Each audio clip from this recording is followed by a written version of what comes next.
اسلامی سال کا آج پہلا دن ہے، یکم محرم الحرام، امیر المومنین خلیفۃ المسلمین جانشین مصطفیٰ جبل استقامت اور رسول اللہ کے دین کا بہت بڑا سپاہی حضرت عمر فاروق رضی اللہ تعالیٰ عنہ، جناب عمر کا نام صرف کام نہیں، حضرت عمر کا نام انقلاب برپا کر دیتا ہے۔ حضرت عمر کا نام کفر کے ایوانوں میں جبر، ظلم، شرک کی وادیوں میں جب حضرت عمر کا نام بھی لیا جائے تو بے ایمان کانپنا شروع ہو جاتے۔ حضرت عمر فاروق رضی اللہ تعالی عنہ، حضرت عمر معمولی شخص نہیں، معمولی آدمی نہیں۔ کچھ لوگ صدیوں کے بعد پیدا ہوتے ہیں اور کچھ لوگ ایسے ہوتے ہیں جو ایک ہی بار پیدا ہوتے ہیں، ان جیسا دوسرا پیدا ہوتا ہی نہیں، دوسرا ان طرح کا پیدا ہوتا ہی۔ حضرت عمر رضی اللہ تعالیٰ عنہ جیسی شخصیات پیدا ہی نہیں ہوتی دوبارہ۔ سارے صحابہ در رسالت مآب پہ خود آئے۔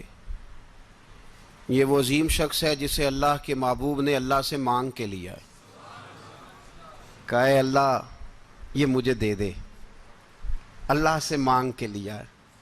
اس لیے صوفیاء کہتے ہیں کچھ مرید ہوتے ہیں، کچھ مراد ہوتے ہیں، کچھ مرید ہوتے ہیں، کچھ مراد ہوتے ہیں۔ مرید وہ ہوتا ہے جو چل کے آتا ہے، آ کے مرید ہوتا ہے۔ مراد وہ ہوتا ہے جسے کہا جاتا ہے کہ یہ کبھی میرا بن جائے نا، یہ کبھی آ جائے نا، میرا بن جائے، اس کو مراد کہتے ہیں۔ حضرت عمر مصطفیٰ کریم کی مراد ہیں، حضور کی مراد ہے۔ اللہم اعز الاسلام بے اسلام عمر ابن خطاب، اے اللہ اسلام کو عزت دے دے، میرے عمر کو کلمہ پڑھنے کی توفیق عطا فرما دے۔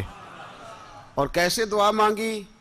او یار حضرت عمر کی تو اس فضیلت کا کوئی جواب نہیں دے سکتا، میرے رسول پاک علیہ السلام سب کے لیے ہی دعا مانگتے ہیں نا، حضور کی دعا عام ہے، لیکن مصطفیٰ کریم نے کعبے کا غلاف تھام لیا اور غلاف کعبہ کو حضور نے سینے سے لپٹایا اور سینے سے چمٹا کے کہا اے اللہ میں نے تو کبھی سوال ہی زیادہ نہیں کیے، میں کرنے آیا ہوں، مجھے عمر دے دے، عمر دے دے۔ حضور نے مانگ کے لیا۔ اور پھر جب جس کو حضور مانگے اللہ سے، کہ حضرت عمر رضی اللہ تعالیٰ عنہ کا آج یوم شہادت ہے، میرا تو دل کرتا تھا کہ فجر سے باتیں شروع ہوں اور سارا دن ہی عمر کی باتیں ہوتی رہیں، سارا دن جناب عمر کی باتیں، سارا دن، اس لیے کہ ذکر جناب عمر کا ہوگا پر راضی اللہ کے رسول ہوں گے صلی اللہ، تو جاگ کے بیٹھیں، خوش ہو کے بیٹھیں۔ ہمارے ہاں منایا ہی نہیں جاتا، بابے اللہ کیتا ساؤن بھادروں اسو کتا تے منڈے جنوری فروری، تو اسلامی سال بھی گیا اور وہ تاریخیں بھی ساری گئیں۔ یکم محرم امت مسلمہ کے لیے بہت بڑا دن ہے، بہت بڑا دن، یہ شہادت ہے حضرت عمر فاروق کی رضی اللہ تعالی عنہ۔ یہاں چھوٹی چھوٹی باتوں پہ گورنمنٹ چھٹی کرتی پھرتی ہے، چھوٹی چھوٹی باتوں، الیکشن ہو گیا تو چھٹی،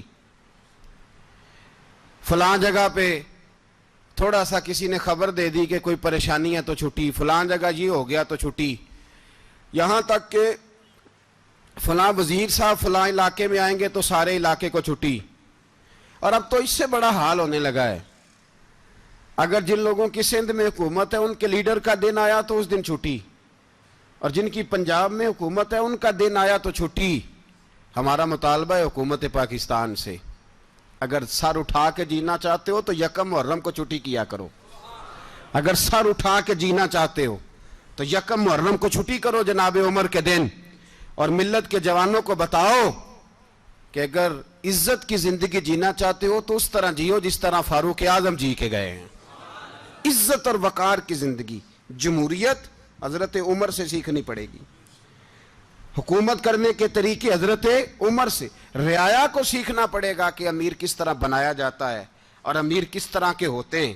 یہاں لوگ ہمیں یورپ کی مثالیں دیتے ہیں، لوگ یہاں ہمیں آ کر کے امریکہ کی مثالیں، انہیں کیا پتا حکومت کیا ہوتی ہے.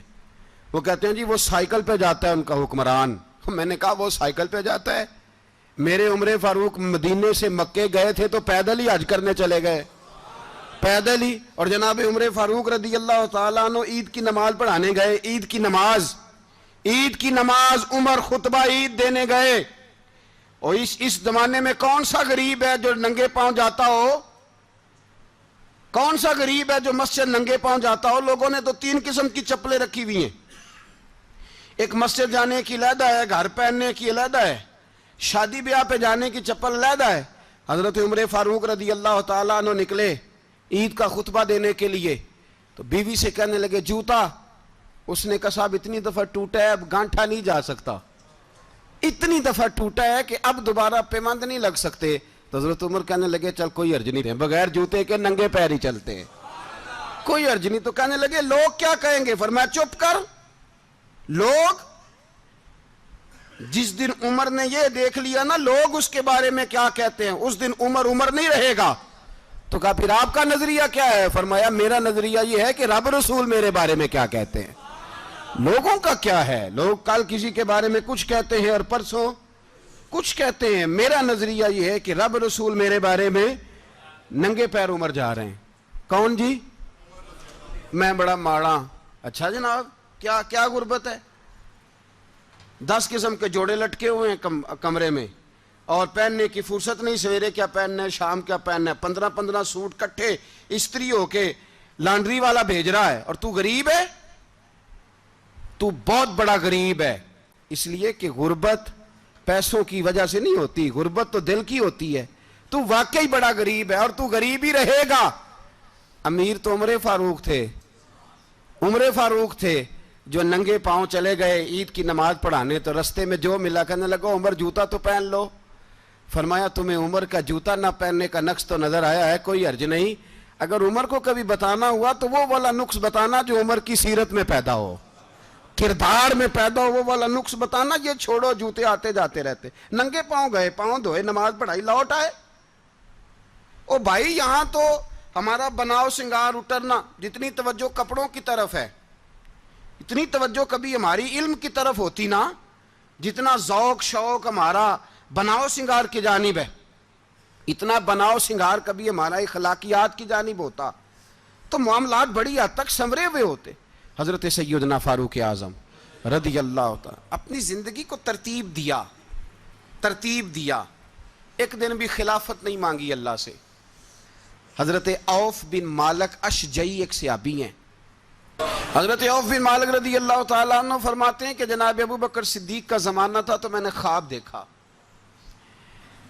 میں نے خواب میں جناب عمر کو دیکھا اور میں نے دیکھا کہ کوئی کہنے والا کہہ رہا ہے کہ عمر وہ ہے کہ اللہ کے رستے میں کوئی اسے جتنا مرضی برا بھلا کہے یہ پرواہ نہیں کرتا. کس کے رستے میں؟ بولے سارے. اس کا مطلب ہے اللہ کے رستے میں لوگ برا بھلا بھی. قرآن مجید نے کہا وَلَا يَخَافُونَ لَوْمَةَ لَائِمٍ. کچھ لوگ ایسے ہیں جو برا بھلا کہنے والوں کی پرواہ نہیں کرتے. آپ یقین کرے اگر پرواہ شروع ہو جائے نا تو دین کا کام ختم ہو جائے. نہ کوئی تقریر کرے، نہ کوئی تدریس کرے، نہ کوئی پیری مریدی کرے، ختم ہو جائے اگر باتوں کی پرواہ ہو. لیکن وہ پرواہ، حضرت عوف بن مالک اشجعی کہتے ہیں میں نے خواب میں دیکھا کہ عمر وہ ہے جو کسی کی پرواہ، اور دوسری بات میں نے یہ دیکھی کہ عمر خلیفہ بنے گا، اور تیسری بات میں نے خواب میں یہ دیکھی کہ عمر شہید بھی کیا جائے گا، عمر شہید بھی ہوگا. یہ میں نے 3 باتیں خواب میں دیکھی. فرماتے ہیں میں نے آ کے خواب حضرت ابو بکر صدیق کو سنائی. وہ خلیفہ تھے. وہ کہنے لگے ٹھہر جا میں عمر کو بلاتا ہوں اس کے سامنے دوبارہ سنانا. اس کے سامنے فرماتے ہیں میں نے بلایا حضرت عمر فاروق کو، آ کے بیٹھے. خواب شروع ہوا. کہا ایک بات تو میں نے یہ دیکھی کہ آپ ملامت کرنے والے کی پرواہ نہیں کرتے. دوسرا آپ خلیفہ بنے گے. جناب عمر کہنے لگے چپ کر، ابو بکر کے سامنے ہی کہہ رہا ہے، چپ کر، خلیفہ کے سامنے ہی کہہ رہا ہے. تو حضرت ابو بکر صدیق کہنے لگے عمر اسے کہنے دو، مجھے لگتا ہے رب کی رضا یہی ہے کہ میرے بعد اگر مصطفیٰ کا ممبر ملے تو عمر کو ملے. اسے کہنے دو یار. یہاں تو لوگ ڈینگے مارتے ہیں, یہاں تو لوگ دعوے کرتے ہیں میرے سامنے فلانے کو بھی بٹھاؤ, فلانے کو بھی بٹھاؤ, اس کو کیا پتا, اس کو کیا پتا. یہ تو بڑکے مارنے کا دور ہے. حضرت عمر رضی اللہ تعالیٰ عنہ کو تیسری بات کہی. حضرت عوف بن مالک نے کہا آپ شہید کیے جائیں گے, میں نے خواب دیکھی ہے. نیک لوگوں کے خواب بڑی حد تک سچے ہوتے ہیں. کہا میں نے خواب دیکھی ہے. تو حضرت عمر کہنے لگے شہید تو دلیر لوگ ہوتے ہیں, شہید تو دلیر, جسے سارا زمانہ دلیر کہہ رہا ہے وہ اپنے بارے میں کیا کہہ رہے ہیں, کہتے ہیں شہید تو دلیر. میں تو کاہل سا آدمی ہوں, سست آدمی ہوں, میں تو اتنا کام ہی نہیں کرتا. تو یہ خواب تو نے جو دیکھا ہے نا پھر سے دیکھنا. تو ابو بکر صدیق فرمانے لگے عاجزی نہ کر, انکساری نہ کر, تو جو کہہ رہا ہے ٹھیک کہہ رہا ہے, لیکن مجھے سن کے شکر بھی ہوا ہے اور افسوس بھی ہوا ہے. افسوس اس بات کا کہ تیرے جیسا بطل عظیم چلا جائے گا, اور شکر اس بات کا کہ رب تجھے زندگی بھی اعزاز والی دے گا, اور شہادت کی موت دے کے اللہ تجھے موت بھی عزت والی عطا فرمائے گا. اللہ موت بھی تجھے عزت والی دے گا, تجھے کاہلوں جیسی موت اللہ. حضرت فاروق اعظم رضی اللہ. او بھائی یہاں تو اس زمانے کا سب سے بڑا مسئلہ پروٹوکول ہے. لوگوں پتہ ہوتا ہے کامل پیر ہے, کامل مرشد ہے, لوگ نہیں جاتے. میں کسی کا مرید ہو جاؤں, میرا پروٹوکول کدھر گیا؟ پتہ ہوتا ہے یہ کامل استاد ہے, میں اس کے پاس بیٹھوں گا تو میری تربیت کرے گا, لیکن لوگ شاگرد نہیں بنتے. میں کدھر گئی؟ یہ جو پروٹوکول کی مصیبت ہے نا, اس نے بڑے بڑے لوگ زیرو کر دیے, بڑے بڑے لوگ. اور یہ مت سمجھے کہ آپ کا وزیر اعظم پروٹوکول لیتا ہے یا آپ کا صدر پروٹوکول, وزراء, ایسی کوئی بات نہیں. ہم چھوٹے طبقے سے لے کر بڑے سارے پروٹوکول کے قائل ہیں. ہمارا تو داماد بھی کہتا ہے کہ مجھے پوچھا نہیں میں تمہارے گھر کیوں آؤں. ہمارا تو بھائی ہر شخص اعلان کرتا ہے پروٹوکول کا, فلانے نے عزت نہیں دی تو واپس آ جاؤ, فلانے نے سلوٹ نہیں کیا تو واپس آ جاؤ. لوگ جہاں سلوٹ کرنا چاہیے وہاں بھی سلوٹ کرانے کے قائل ہیں. پر حضرت عمر رضی اللہ تعالی, حضرت عمر کی سادگی اور پھر جناب عمر کی عاجزی, جب انسان اپنے اوپر سوار کر لیتا ہے نا, سوار کر لیتا ہے, میں بدکار پرانا خادم, کسے در ملی نٹ ہوئی, تے واصف یار نے نظر جو کیتی تے واصف ہی ہو. میں اکثر سوچتا ہوں حضور نے جہاں بھی کہا نا, فرمایا میرے بعد نبی ہوتے تو خطاب کے بیٹے عمر ہوتے. حضور نے فرمایا عمر جس رستے سے جاتا ہے شیطان وہ رستہ بدل جاتا ہے. نبی پاک صلی اللہ علیہ وسلم نے فرمایا میرا عمر وہ ہے کہ اس کی زبان پر حق جاری ہے.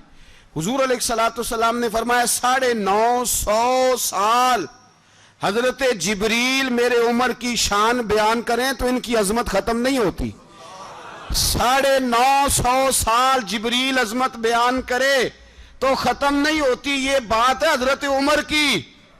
اور فرمایا عمر ابو بکر کی نیکیوں میں سے ایک نیکی ہے. یہ شان ہے اب عمر فاروق رضی اللہ تعالیٰ عنہ کی. حضور نے فرمایا میرے بعد نبی ہوتے تو عمر ہوتے, جس گلی سے عمر آئے شیطان رستہ بدل جائے. میرے عمر فاروق کی شان 950 سال بیان ہو تو ختم نہ ہو. عمر کی زبان پر اللہ حق بیان کرتا ہے, جو عمر کہتا ہے وہی رب کر دیتا ہے. حضور ساری زندگی فضیلتیں بیان کرتے رہے, عمر جواب میں کیا کہتے ہیں؟ کوئی بتائے نا کہ یہ والی حدیثیں کبھی عمر نے بھی روایت کی ہوں کہ حضور نے میرے بارے میں یہ کہا ہے. یہ روایتیں وہ روایت نہیں کرتے. ان سے جب لوگ کہتے عمر تیری بڑی بات ہے تو عمر رو پڑتے, کہتے میں تو اونٹ چرانے والے باپ کا بیٹا ہوں, میں تو اونٹ چرانے والے باپ کا بیٹا, اونٹ چرا. اس سے آگے عمر گئے ہی نہیں ساری زندگی, اس سے آگے لفظ ہی نہیں ادا کی. اور میں تو بھائی اونٹ چرانے والا, میرا باپ تو اونٹ چرایا کرتا تھا, 10 اونٹ تھے, میری ڈیوٹی ہوتی تھی, سنبھالے نہیں جاتے تھے, ابا ڈنڈوں سے مارتا تھا. ساری زندگی عمر حج کرنے گئے, ایک خشک تنا کھجور کا عمر فاروق رضی اللہ تعالیٰ عنہ نے اس کو اپنے کلاوے میں لیا, رونے لگے. لوگوں نے کہا عمر کیا ہوا؟ فرمانے لگے یہاں میں اونٹ چرایا کرتا تھا, یہاں میں اونٹ چراتا تھا, 10 اونٹ سنبھالے نہیں جاتے تھے. دیکھو رسول اللہ کی شان, آج ساری امت چلانے کا طریقہ عطا فرما دیا ہے. ساری نظریے سے پیار, یار پیسہ کس کو برا لگتا ہے؟ آپ جس آدمی کی 50 کروڑ کی پراپرٹی ہے اس کو پوچھیں سب سے غریب، آپ کو وہی نظر آئے گا. وہ کہے گا میں ٹائٹ ہوں. حالات بڑے میں کئی باری پوچھے انہوں نے، میں کہے دا ترجمہ بھی 10 چھڑو کی ہمیں تو سمجھ نہیں آتی. اور ٹائٹ حالات کون سے ہوتے ہیں جی؟ جس آدمی کا کروڑوں میں کاروبار ہے نا، اس کو آپ چھیڑے وہ رونے لگ جائے گا، رونے.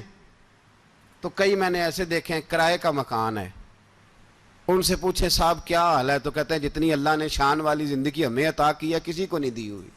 اس کا مطلب ہے خوشی بھی یہی ہے اور غم بھی یہی. اندر سے خوشی ہے، اندر سے ہی.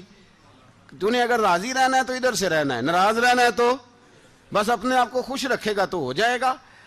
سارے صحابہ مل کے آئے، کہنے لگے عمر فاروق سے کہنا ہے نبی پاک کے زمانے میں تو ظاہراً غربت تھی، ابو بکر کے دور میں بھی غربت تھی، اب تو بڑا محال ہے.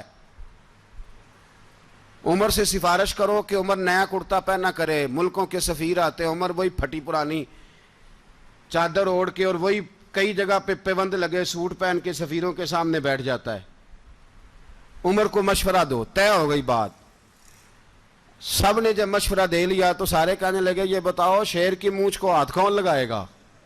کہنا کس نے ہے؟ بندہ بھی تو ڈھونڈو نا. نے کہا جناب میرا یہ خیال ہے کہ مولا علی شیر خدا کہیں گے، کیونکہ جس شخص کی عمر کو سب سے زیادہ حیا کرتے دیکھا وہ شیر خدا مولا علی ہے رضی اللہ تعالی. علی کہیں گے اس لیے کہ جناب علی تو کئی دفعہ جب گفتگو کرتے تھے تو حضرت عمر چپ کر جاتے تھے اور فرماتے تھے علی نہ ہوتا تو میں ہلاک ہو جاتا. تو کہا علی سے کہو. جناب علی شیر خدا کو بلایا. کس کام کے لیے جی؟ اللہ اکبر. یہ ذرا اپنے اس دور پہ اس بات کو ذرا کہا جناب ان سے کہیں کہ زیادہ نہیں، ایک کرتا نیا پہن لے. سفیر آتے ہیں، وزیر آتے ہیں تو ایک کرتا نیا پہن لے. حضرت علی کو بلایا. آپ فرمانے لگے کوئی اور بات ہوتی تو میں کہہ دیتا، یہ والی میں نہیں کہہ سکتا. کوئی اور ہوتی تو میں عمر کو کئی دفعہ کہہ دیتا ہوں، جلال میں بھی تو سن، یہ والی میں نہیں کہہ سکتا. میں تمہیں ایک مشورہ دیتا ہوں. کہا وہ کیا؟ کہنے لگے سیدہ عائشہ صدیقہ سے کہو، وہ مومنوں کی ماں ہیں، عمر ٹالے گا نہیں. اماں جی سے جا کے کہا اماں جی نیا کرتا عمر سے کہیں پہن لیں. وزیر آتے ہیں، بڑے بڑے لوگ، تو چلو کوئی حرج نہیں. اماں جی نے کہا اچھا کوئی بات نہیں میں بلا لیتی ہوں. جناب عائشہ نے پیغام بھیجا. جب خادم نے کہا نا مصطفیٰ کے گھر سے پیغام آیا ہے، تو 20 لوگ بیٹھے تھے. عمر کانپتے ہوئے اٹھے، کانپتے دوڑے. حضرت عائشہ پردے میں تھی تو فرماتی ہیں عمر اتحیات کی حالت میں بیٹھ گئے. کہا اماں جی دیر تو نہیں ہو گئی مجھے آنے میں؟ کہا نہیں ٹائم پہ آ گئے ہو. کس لیے بلایا تھا؟ کہا عمر دیکھو غربت کے معاملات اور ہوتے ہیں، جب اللہ آسانی دے تو کوئی چیز استعمال کرنا حرام نہیں ہوتی، اگر حرام ہے تو بتاؤ. کہا نہیں اماں جی حلال ہی ہے. تو فرمایا پھر اتنے سفیر آتے ہیں، مشیر آتے ہیں، اب تو مال غنیمت بڑا آتا ہے، ڈھیر لگ جاتے ہیں مسجد میں، تو چل ایک نیا کرتا تم بھی پہن لیا کرو. اور آپ نیا کرتا پہنو گے تو دھاک بیٹھے گی غیروں پر. تو صحابہ کا مشورہ ہے کہ آپ نیا لباس پہنے. اماں جی کہتی ہے میں نے حکم دیا تو عمر چپ کر گئے، گردن جھک گئی. تھوڑی دیر کے بعد سیدنا عمر فاروق نے سر اٹھایا تو داڑھی پہ آنسو گر رہے تھے، رو پڑے. کہنے لگے پاک محبوب کی پاک بیوی جیسے حکم کرتی ہو میں حاضر ہوں، پر مجھے وہ والا لباس پہنانا جو میرے مصطفیٰ نے پسند فرمایا ہے. اگر یہ رنگ رسول پاک کا ہے تو میں حاضر ہوں، اور اگر نبی پاک کا نہیں تو پھر جیسے آپ حکم کریں. جناب عائشہ کہتے ہیں عمر روئے تو میں زیادہ روئی، میرا پلو بھیگ گیا آنسوؤں سے. میں نے کہا عمر آپ جائیے. عمر یوں نکلے تو جو صحابہ کھڑے تھے وہ کونے میں تھے، سارے آ گئے. کہا اماں جی کیا بناؤ؟ فرمایا بھائی تم سب جو باتیں کہتے ہو وہ اپنی جگہ ٹھیک ہیں، پر عمر جو بات کرتا ہے وہ سب سے زیادہ ٹھیک ہے. عمر جس پہلو پر بات کرتا ہے وہ یار ایسی عاجزی، ایسا رنگ، ایسا انداز، ایسا طرز حیات، ایسی زندگی. اولاد کے معاملے میں لوگ بزدل ہو جاتے ہیں، بزدل. پر حضرت عمر کا بیٹا مصر گیا، وہاں سے کمائی کر کے لایا، تجارت کرنے گیا، لاکھوں کا مال. کون سا باپ ہے دنیا میں جس کا بیٹا باہر سے پیسے لے کے آئے تو ابا تفصیل پوچھے کہ بیٹا کہاں سے کمائے، کہاں سے لایا، کتنے ملے، کیوں آئے؟ کون سا باپ تفصیل پوچھتا ہے؟ ابا تو کہتا ہے لا صحیح، اور تعریفیں کرتا ہے میرا بیٹا بڑی کمائی کرتا ہے۔ کبھی پوچھا ہے اس سے کہ ڈیوٹی صحیح دیتا ہے کہ نہیں؟ کبھی پوچھا ہے کہ تو ایمانداری کی روزی لاتا ہے کہ حرام کی کماتا ہے؟ یہ باپ کی ذمہ داری ہے، یہ اماں کی ذمہ داری ہے۔ پھر کہتا ہے بیماری کیسے آ گئی، پریشانی کیسے آ گئی؟ تو نے کبھی سوال کیا اپنی اولاد سے؟ حضرت عمر فاروق رضی اللہ تعالیٰ عنہ کا بیٹا مصر سے پیسے کما کے لایا تو جناب عمر نے بلایا، فرمایا بیٹے اتنی تو تیرے پاس راس ہی نہیں تھی، تھوڑے سے تو پیسے لے کے گیا تھا، اتنی کمائی کیسے ہو گئی؟ اتنے تو پیسے نہیں تھے صاحب، کہاں سے کمائی لائے؟ اس نے کہا ابا جی وہ جو میرے چچا ہے نا مصر کے گورنر، آپ کے دوست، انہوں نے میری مدد کی ہے۔ فرمایا جتنے لوگ گئے تھے سب کی ہے مدد اس نے؟ کہا نہیں صرف میری کی۔ فرمایا تیری کیوں کی؟ تیری کیوں کی؟ کہا حضور آپ کے دوست ہیں۔ فرمایا چپ کر،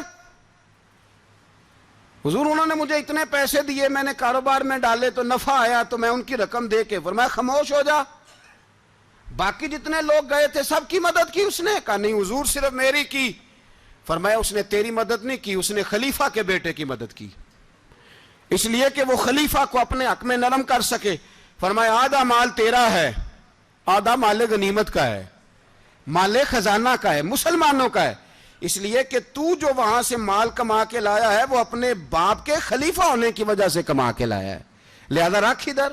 یہاں کہتے ہیں کدھر سے آیا، کیسے آیا، کون سا حساب دیں، کیا کریں؟ او بھائی حضرت عمر رضی اللہ تعالیٰ عنہ کا اپنی اولاد کے بارے میں یہ رنگ ہے۔ ایک جنگ سے نا خوشبو آئی، خوشبو بڑی مہنگی ہوتی تھی، عرب میں خوشبو آج بھی بڑی مہنگی ہے، وہ زیادہ استعمال کرتے ہیں۔ میری باتوں کی سمجھ آ رہی ہے میرے بھائیوں؟ بڑی مہنگی خوشبو تھی۔ جب وہ خوشبو آئی تو حضرت عمر نے کہا، گھر میں پہلے پہنچی حضرت عمر کے، چونکہ زیادہ عورتیں استعمال کرتی تھی گھر کے اندر خوشبو، مرد بھی لگاتے تھے۔ حضرت عمر نے اپنی بیوی سے کہا، آپ کی زوجہ تو تھی وہ بڑی خوشبو کو پسند کرتی تھی۔ حضرت عمر نے اپنی زوجہ سے کہا کہ خوشبو لاؤ، میں نے ایک عورت کی ڈیوٹی لگائی ہے، وہ خوشبو تول کے نا تو حصہ برابر صحابہ میں بانٹ دے گی۔ تو آپ کی زوجہ کہنے لگی کسی بی بی کی ڈیوٹی لگانے کی کیا ضرورت تھی، میں جو موجود تھی میں بانٹ دیتی ہوں تول کے حصہ برابر۔ آپ نے فرمایا نہیں تو رہنے دے، اور فلانی بی بی بانٹے گی۔ کہا حضور میں نے بھی بانٹنی ہے، میرے پہ کچھ حق ہے؟ آپ نے فرمایا نہیں، تو تفصیل نہ پوچھ، تو خوشبو دے دے، کوئی اور بانٹے گی۔ خاتون خانہ تھی نا، کہنے لگی نہیں مجھے بھی آج آپ کو بتانا ہی پڑے گا کہ کوئی جو بانٹ سکتی ہے تو میں کیوں نہیں بانٹ سکتی؟ زوجہ کہتی عمر نے بات کی تو میری چیخیں نکل گئیں۔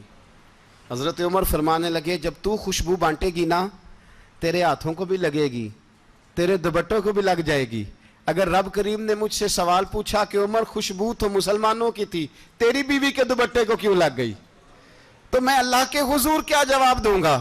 اگر اللہ نے یہ سوال کیا کہ تیری بیوی نے کیوں لگائی، وہ تو حصہ تھا مسلمانوں کا، تو نے تیری بیوی نے کیوں لگائی؟ تو فرمایا میں نہیں چاہتا کہ اللہ کے حضور مجھے اور تجھے باز پرس ہو، لہذا کسی اور کو بانٹنے دے۔ زوجہ روئی اور تڑپ کے کہنے لگی عمر مجھے لگتا ہے صبح قیامت بھی تیری بیوی ہونے کی وجہ سے اللہ مجھے جنت عطا فرما دے گا، تیری زوجہ ہونے کی برکت سے۔ بھائی یہ معیار رکھا، خدا کی قسم ایسا شخص تاریخ میں دوبارہ نہیں آیا۔ اتنا بڑا آدمی، اتنا بڑا شخص، اتنا بڑا آدمی، اور پھر رنگ یہ ہے کہ عمر 22 لاکھ مربع میل کا حکمران، 22 لاکھ، اور کھجور کے درخت کے نیچے مٹی کا ڈھیلا لے کے سو گئے ہیں، پرواہ کوئی نہیں، کوئی مسئلہ ہی نہیں۔ 2 غلام ساتھ بیٹھے تو ایک روٹی حضرت عمر نے گھر سے منگوائی، تھوڑا سا سرکہ، تو غلام کہنے لگے ہم نے بھی کھانی ہے۔ فرمایا کوئی حرج نہیں، روٹی کو پیٹ بھر کے کھانا ضروری تو نہیں، 3 حصوں میں بانٹ لیتے ہیں۔ ایک آدمی آیا ہوا تھا مصر کا رہنے والا ملنے کے لیے، اس نے پوچھا عمر کدھر ہے، تو کہا وہ ادھر جاؤ مسجد میں بیٹھے ہوں گے، اور واپس آیا تو کہنے لگا وہاں تو 3 غلام بیٹھے ہیں، ایک روٹی بانٹ کے کھا رہے ہیں، لگتا ہے کئی دنوں سے روٹی نہیں ملی۔ کہا 3 غلام تو کوئی نہیں، وہاں 2 ہی تھے، تیسرے تو امیر المومنین تھے۔ اس نے کہا نہیں 3 غلام ہیں۔ کپڑے بھی ایک طرح کے پہنے ہوئے ہیں، بلکہ دو کے تو پھر صحیح ہیں، تیسرے کے تو زیادہ ماڑے ہیں۔ کپڑے بھی ایک طرح کے، کھانا پینا بھی ایک طرح کا، اور ان کا نشست برخاست بھی ایک طرح کی ہے، لہذا کوئی فرق نہیں۔ حضرت ابو ہریرہ کہتے ہیں میں لے کے آیا، اور جناب عمر کو جب میں نے کچی زمین میں تامت سمیٹ بیٹھے دیکھا تو میں رو پڑا۔ میں نے اس مصر سے آنے والے کو کہا تو اس کے جلوے دیکھ، اگر اس کی ذات میں اتنا حسن ہے تو محمد عربی کا مقام کیا ہوگا؟ یہ مقام غور ہے، مقام غور۔ 10 محرم کو لوگ دیگے پکائیں گے نا؟ نہیں پکانی ہے؟ کوئی بول دے نہیں، ہاں نہ نہیں کر دے، پروگرام بدلیا تو نہیں دی عید کی کہ وہی کام شروع ہوا ہے لات ٹائٹ ہونے والا؟ کیوں جی پکنی ہے نا دیکھیں 10 محرم کو انشاءاللہ تعالی، ہم بھی پکائیں گے انشاءاللہ، یہاں بھی پروگرام ہوگا۔ تو 10 محرم کو جو دیگ پکنی ہے تو ایسا نہیں ہو سکتا کہ 1 محرم کو حضرت عمر کے نام کی بھی کوئی پک جائے۔ اگر امام حسن حسین کے نام کی دیگیں پکیں تو جو امام حسن حسین سے پیار کرنے والے ہیں، جو امام حسن حسین سے، ہم لوگوں نے بھی عجیب رٹا اپنایا ہے نا، ہم لوگ بات کا ایک پہلو دیکھتے ہیں دوسرا نہیں دیکھتے۔ حضرت امام حسن اور حسین کو بھی نبی پاک نے شہید کہا، اور جناب عمر کو بھی رسول اللہ نے خود شہید فرمایا ہے، فرمایا شہید ہے، خود فرمایا اپنی زبان سے کہ یہ شہید ہے، خود میرا عمر شہید ہے۔ تو ان کے نام کی دیگ نہیں پکنی چاہیے، اس طرف نہیں ہماری توجہ ہونی چاہیے۔ اور اہل بیت نبو، یہ بات میں پہلے بھی کرتا ہوں آج پھر کرنا ضروری سمجھتا ہوں، اہل بیت کا پیار سن لو کان کھول کے، اہل بیت کا پیار اگر ہمیں کسی نے سکھایا ہے تو سیدنا عمر فاروق نے سکھایا ہے۔ اہل بیت نبوت کی محبت اگر کسی نے سکھائی ہے تو کس نے سکھائی ہے؟ بول کے بتائیے، حضرت عمر نے۔ اہل بیت کا پیار ہمیں حضرت عمر نے بول کر کے سکھایا ہے۔ بھائی یاد رکھیں، کسی کی طاقت نہیں تھی دم مارنے کی حضرت عمر کے سامنے، طاقت ہی نہیں تھی۔ کیسر و کسرا کانپ جاتے تھے، جرأت ہی نہیں کرتے تھے حضرت، اور ہمارے تو تعلقات بڑے ہیں نا غیروں سے۔ حضرت ابو موسیٰ اشعری رضی اللہ تعالیٰ عنہ فرماتے ہیں میرا منشی سائی تھا، وہ کاتب کہتے تھے وہ لوگ، میرا حساب کتاب عیسائی تھا۔ تو فرماتے ہیں ایک دن میں نے وہ سارا حساب کتاب لین دین کے حضرت عمر کو دکھائے تو فرمانے لگے جس نے لکھے ہیں اس کو بلاؤ۔ کہنے لگے حضور مسجد نہیں آ سکتا۔ کیوں نہیں آ سکتا؟ کہنے لگے وہ عیسائی ہے۔ کہتے ہیں حضرت عمر جلال میں آ گئے، آپ فرمانے لگے جنہیں رب دور کرتا ہے تم کیوں قریب کرتے ہو؟ جنہیں اللہ دور کرتا ہے۔ فرمایا تم غیروں کو اگر عہدے دو گے تو اپنوں کا کیا بنے گا؟ اگر تم غیروں کو عہدے دو گے تو اپنوں کا، یہ سوچ ہے جو آج برما کے مسلمانوں کے لیے بھی ضروری ہے۔ کہا اگر تم غیروں کو عہدے دو گے تو اپنوں کا۔ ہم نے غیروں کو عہدے دیے تو دیکھا نا اپنے کس طرح کاٹے جا رہے ہیں۔ غیروں کو جو عہدے دے دیے یارانے سارے غیروں سے، روز دعویٰ ہوتا ہے چین ہمارا سجن ہے، چین ہمارا دوست ہے۔ او بھائی دوست ہے تو اس سے کہو نا کہ برما تو تمہاری ایک چھوٹی سی ریاست ہے، چین کے بغیر تو وہ سانس بھی نہیں لے سکتا، اس کو کہو نا اس حکومت پہ دباؤ ڈالے۔ لیکن ہم لوگوں نے غیروں کو عہدے دیے تو اپنے پس گئے۔ حضرت عمر کہتے تھے ذمی کا ہم ادب کریں گے، ذمی کافر کا ہم، ایسا کافر جو مسلمان ریاست کو قبول کرے، بدامنی نہ پھیلائے۔ ایک آدمی کو آپ نے دیکھا آنکھوں سے نابینا ہے اور بھیک مانگ رہا ہے، تو حضرت عمر کو نظر آ گیا، فرمایا کون ہو؟ اس نے کہا میں یہودی ہوں۔ فرمایا بھیک کیوں مانگتے ہو؟ کہا جب تک تندرست تھا مسلمانوں کو جزیہ دیتا تھا، بوڑھا ہو گیا ہوں کیا کروں؟ حضرت عمر نے گھوڑے کی پشت پہ بٹھایا کافر کو، گھوڑے کی پشت پہ بٹھایا اور بٹھا کے مدینے لائے۔ حضرت علی شیر خدا وزیر خزانہ تھے، فرمایا علی اس کا وظیفہ جاری کرو۔ کہا یہ کون ہے؟ فرمایا یہ یہودی ہے لیکن یہ ہمیں جزیہ دیتا رہا، بوڑھا ہو گیا بیچارہ، بھیک مانگنے پہ مجبور ہے، ہماری حکومت کے اندر رہتا ہے، اس کا پورا وظیفہ جتنا خرچہ اتنا وظیفہ لگاؤ۔ حضرت علی کہتے ہیں میں وظیفہ لگا رہا تھا اور وہ میرے نبی کا کلمہ پڑھ رہا تھا، وہ رسول اللہ کا کلمہ پڑھ رہا تھا۔ یہ مزاج، یہ نہیں کہ کافر۔ حضرت عمر نے گورنروں کو خط لکھے تھے کہ زبردستی کسی کو مسلمان نہیں کرنا، جہاں ان کی عبادت گاہیں بنی ہو گرانی نہیں، کوئی مندر کوئی گرجا ضائع نہیں کرنا۔ اسلام سب کو جینے کا موقع دیتا ہے، پر بے ایمانو ظالموں بدذاتوں تمہیں یہ کہتا ہے کہ ہم تمہیں جینے کا موقع دیتے، تم بھی مسلمانوں کو جینے کا موقع دو۔ یہ جہاں بستے ہیں جہاں رہتے ہیں انہیں وہاں جینے کا موقع دو۔ انہیں بھی اللہ اکبر کہنے کا موقع دو, انہیں بھی قرآن پڑھنے کا موقع دو, انہیں بھی رسول اللہ پر درود پڑھنے کا موقع دو. ہمارے ملک میں عیسائی اپنی مرضی سے کھلے عام تبلیغ کرتے ہیں. یہاں تو چینل چلائے ہیں عیسائیوں نے. کسی مذہبی جماعت نے کبھی جلوس نکالا ہے کہ عیسائیوں کا چینل بند کرو؟ بولے نکلا ہے کہ نہیں نکلا؟ کتنے ظلم کی بات ہے. ہم جب غیر کو اتنا تحفظ دیتے ہیں, اتنا تحفظ دیتے ہیں, ہم نے دیکھا ہے مجھے 20 لوگوں نے عید پہ ٹیلی فون کیے کہ عیسائیوں کو قربانی کا گوشت دے لیں, مجبور ہیں جی, دروازے پہ آ گئے ہیں, ہمارے کام کاج کرتے ہیں. 20 لوگ, عام آدمی کے دل میں ان کا اتنا جذبہ ہے, وہ مسائل کا بیان کرنا ایک علیحدہ بات, لیکن ہمارے دل کافر کے حق میں بھی نرم ہو جاتے ہیں. تم کس قدر زیادہ بے ایمان ہو اور کفر کس قدر زیادہ ذلیل ہو گیا ہے کہ مسلمان کے حق میں نرم ہوتا ہی نہیں. اور اس سے بڑے ذلیل وہ ہیں جو ان ذلیلوں کے سپورٹر ہیں. وہ کسی عرب ملک کے حکمران ہو یا کسی اور جگہ کے, وہ بڑے ذلیل ہیں جو ان ذلیلوں کے سپورٹر ہیں, جو برما کی بچیوں کے قتل پر اپنی حکومتیں چمکا رہے ہیں. انہیں شرم نہیں آتی. اس قدر مسلمان تڑپا ہے, لیکن ان بے غیرتوں کو ذرا ہوش نہیں آئی. اور یہ ان کے کماش, ان کے دلال جو ہر جگہ ان کی سپورٹ کر کے اپنی حکومتیں قائم کرتے ہیں, بے ایمانوں کو پتہ نہیں کہ کب ان پر اللہ کا عذاب اترے گا اور کس طرح ان کے پرخشے اڑیں گے. تمہیں اپنی ذلت اور رسوائی نظر نہیں آ رہی کہ زمین کس طرح تمہارے لیے تنگ ہو گئی ہے؟ اس سے زیادہ اور تمہاری رسوائی کیا ہوگی؟ ڈرو اللہ سے. اور یہ تو دنیا کا عذاب ہے. ان بطش ربک لشدید. میرا رب کہتا ہے قیامت تو قائم ہونے دے. جتنا سخت تیرے رب کی پکڑ ہے اتنی کسی دوسرے کی ہو سکتی, یاد رکھیں.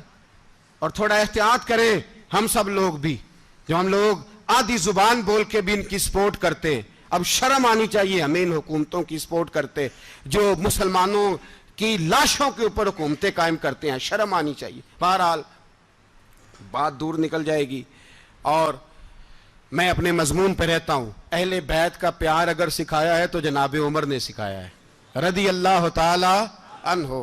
امام حسن ملنے, آپ یقین کریں میں جب اس واقعہ کو پڑھتا ہوں تو میرا دل جھوم جاتا ہے.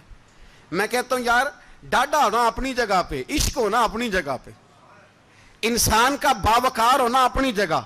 جہاں کھڑے ہونا تھا وہاں یہ کھڑے ہوتے تھے, اور جہاں جھکنا تھا وہاں یہ. ان لوگوں میں اقبال نے کہا تھا تیری نگاہ ناز سے دونوں مراد پا گئے, عقل غیاب و جستجو, عشق حضور و اضطراب. جہاں اگر آیا ہے سامنے کیسر و کسرا تو عمر جیسا دلیر کوئی نہیں. اگر سامنے آیا ایران کا بادشاہ تو عمر جیسا تگڑا کوئی نہیں. اگر آیا ہے سامنے غسان کا بادشاہ تو عمر جیسا عادل کوئی نہیں. لیکن اگر علی کا بیٹا آیا ہے, اگر فاطمہ کے لال پارے آئے ہیں, تو پھر فاروق اعظم سے جیسا محب کوئی نہیں, پھر ان سے جیسا پیار کرنے والا کوئی نہیں. اندر بیٹھے ہیں جناب عمر, اندر تنہائی میں کچھ وزیروں سے گفتگو ہو رہی ہے, میٹنگیں جاری ہیں. آپ کے بیٹے ملنے آئے جناب عبداللہ ابن عمر. ابا جی ملنے آئے, بات ٹھہرو بات کر رہا ہوں, کوئی نہ اندر آئے. صاحبزادہ باہر کھڑا ہے. تھوڑی دیر گزری تو امام حسن بھی آ گئے. کون آئے؟ آپ کو جو ملے گا امام صاحب کا نام لینے سے, وہ سردار ہیں جنتیوں. کون آئے؟ سارے بولیے امام حسن. تیری نسل پاک میں ہے بچہ بچہ نور کا, تو ہے نے نور تیرا سب گھرانہ. امام حسن آئے تو حضرت عبداللہ ابن عمر کو دروازے پہ کھڑے دیکھا. کہا امیر المومنین کہاں ہیں؟ کہنے لگے حضرت عمر کے بیٹے. کہنے لگے وہ اندر بیٹھے, کچھ میٹنگ ہو رہی ہے, اور انہوں نے کہا کوئی اندر نہ آئے, لیکن آپ جانا چاہیں تو چلے جائیں. آپ جانا چاہیں تو, تیری نسل پاک میں ہے بچہ بچہ نور, آپ جانا چاہیں تو چلے جائیں. تو انہوں نے کہا جب آپ باہر کھڑے ہیں تو مجھے کوئی اتنا ضروری کام نہیں, اور ابھی زور کی نماز تھوڑی دیر میں ہوگی, میں مسجد میں مل لوں گا امیر المومنین سے. یہ بات کہہ کے امام حسن چلے گئے. یار اتنی بڑی بات نہیں تھی, اتنی بڑی بات نہیں تھی. وہ میرے استادوں کا بیٹا بھی آئے تو کہا ٹھیک ہے جی وہ سوئے ہوئے ہیں, تو کوئی غرض نہیں یار میں ٹھہر کے آ جاؤں گا. کوئی بڑی بات نہیں تھی, دیکھا جائے تو بڑی بات نہیں تھی, پر بات بہت بڑی تھی اس لیے کہ یہ خالی حسن نہیں, یہ حسن ابن علی ہے, یہ حضرت فاطمہ کے لخت جگر. حضرت عمر باہر نکلے, عبداللہ ابن عمر سے پوچھا کوئی آیا تو نہیں؟ تو کہا حضور امام حسن آئے تھے. تو کہا پھر شہزادے کو اندر کیوں نہیں بھیجا؟ کہا میں نے کہا تھا. وہ کہنے لگے اگر امیر المومنین مصروف ہیں تو میں ظہر میں مل لوں گا. حضرت عمر رونے لگے. فرمایا بیٹے تو نے اچھا نہیں کیا. پھر مسجد نہیں گئے, سیدھے امام حسن کے دروازے دستک دی. امام حسن باہر آئے. کہا شہزادے آئے تھے تو ملے کیوں نہیں؟ تو امام حسن کہنے لگے حضور آپ کا اپنا بیٹا دروازے پہ کھڑا تھا, آپ کا اپنا بیٹا دروازے پہ کھڑا تھا, اور منع بھی کیا تھا آپ نے تو میں زور میں مل لیتا. حضرت امام حسن فرماتے جوش جذبات میں جناب عمر نے سر سے پگڑی اتار دی. جوش جذبات میں کہنے لگے حسن میرے بیٹے کا اور آپ کا کیا مقابلہ؟ کیا اس کی ماں کا نام فاطمہ الزہرا ہے؟ کیا اس کی نانی کا نام ختیجۃ الکبریٰ ہے؟ کیا اس کے نانے کا نام محمد مصطفیٰ ہے؟ آپ کا اور اس کا کیا مقابلہ؟ پھر رو پڑے اور کہنے لگے بیٹے میں مکے کے صحراؤں میں اونٹ چرایا کرتا تھا, یہ جو میرے سر پر عزت کے بال ہیں یہ تیرے نانے کے اگائے ہوئے. میں مکے کے خبردار شہزادے خبردار. او بھائی اہل بیت نبوت کے ادب کا رنگ اگر سکھایا ہے تو سیدنا عمر نے سکھایا ہے. حضرت عمر فاروق اتھارٹی ہے, اسلام کی اتھارٹی. یکم محرم حضرت عمر کی شہادت ہے. یہودی بول اٹھا, کافر بول اٹھا. اگر 6 مہینے عمر دنیا میں اور رہتے تو دنیا میں کوئی کافر موجود نہ ہوتا. 6 مہینے. اور جب اس بطل جلیل کا جنازہ اٹھا, اللہ بخاری پڑھیے نا, اللہم ارزقنا شہادتا فی سبیلک, اللہ بسترے کی موت نہ دینا, شہادت کی دینا. عمر شہید ہوئے, مسجد نبوی میں نماز پڑھاتے, اور جب جنازہ اٹھا تو مدینے کا پھر پیچھے جو دلیر بچے وہ مولا علی تھے. مولا علی, جناب عمر کا جنازہ اٹھا تو سب سے پہلی ہائے جو نکلی وہ حضرت علی کی زبان سے نکلی, اور حضرت علی کی ساری داڑھی آنسوؤں سے بھر گئی.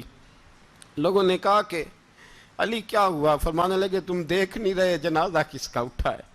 پلٹ کے دیکھو تو صحیح, تم پتہ نہیں یہ کون گیا ہے؟ کہ حضور کیا ہوا؟ آپ فرمانے لگے عمر اس طرح کے کام کر کے گیا ہے, اب ان کے رستوں پہ کون چلے گا؟ کون اس کے جگر راہ وفا میں؟ میں نقش ایسے چھوڑ آیا ہوں, میں جس منزل سے گزرا ہوں وہ اب تک یاد کرتی ہے. حضرت علی حضرت عمر کے جنازے پہ کھڑے ہو کے کہتے ہیں اللہ مجھے اس طرح کے عمل کرنے کی توفیق دے جس طرح کے عمر کر کے گیا. میرے بھائی بطل عزیز, بطل حریت حضرت عمر رضی اللہ تعالیٰ عنہ جو اپنی زندگی انقلاب والی گزار کے گئے. عمر جب دنیا سے گئے تو 80 دینار کا قرضہ تھا, 22 لاکھ مربع میل کا حکمران, اور اپنے بیٹے سے کہنے لگے بیٹے کوشش کرنا تیرے خاندان والے مل کے میرا قرضہ اتار دے, میری قبر پہ بوجھ نہ رہے, اور اگر خاندان والے مدد نہ کریں تو میرے دوستوں سے بات کرنا, وہ مدد نہ کریں تو پھر علی سے بات کرنا. ان کا پیار آپس میں اتنا, اور تو اختلاف ثابت کر رہا ہے. 80 دینار کا قرضہ چھوڑ کر حضرت عمر دنیا سے گئے, اور جاتی دفعہ کہہ گئے میرے بعد میرے بچوں کو حکومت کے مشورے میں بھی شامل نہ کرنا, حکومت کے مشورے میں بھی میری اولاد شامل نہ ہو. اتنا بڑا شخص اتنا بڑا رنگ دے کے یکم محرم کو جب عمر فاروق کا وصال ہوا تو بیٹے سے کہنے لگے اماں عائشہ سے جا کے کہو میرا بھی نبی پاک کے روضے میں دفن ہونے کو دل کرتا ہے. ایک قبر کی جگہ ہے اماں جی نے اپنے لیے رکھی ہے, بخاری ہے بخاری. حضرت عائشہ کے پاس صاحبزادے گئے, کہنے لگے اماں جی عمر کو زخم لگ گیا ہے, حالت بڑی پریشانی والی ہے. وہ کہتے ہیں اگر اماں اجازت دیں. سید عائشہ رو پڑی, فرمانے لگی کہ وہ اپنی قبر کی جگہ تو نہیں نہ کسی کو دیتا, پر عمر نے کمال ہی بڑا کیا. اسے کہو جاؤ گنبد خضرا میں قیامت تک جو مصطفیٰ پہ اور ابو بکر پہ سلام پڑے گا وہ تجھ پہ بھی سلام پڑھ کے جائے گا, جاؤ میں نے جگہ دی. اعلیٰ حضرت فاضل بریلوی رحمۃ اللہ علیہ فرماتے ہیں وہ عمر جس کے آدھا پہ شیدہ شکر, اس خدا دوست حضرت پہ لاکھوں سلام, اس خدا دوست حضرت پہ. آپ یقین کریں ممبر پہ بیٹھا ہوں, حضرت عمر کا جب نام لیتا ہوں تو میرے وجود کے رونگٹے کھڑے ہو جاتے ہیں. حضرت عمر کی زندگی جب پڑھتا ہوں تو لگتا ہے خدایا ایسے شخص بھی دنیا میں آئے, ایسے لوگ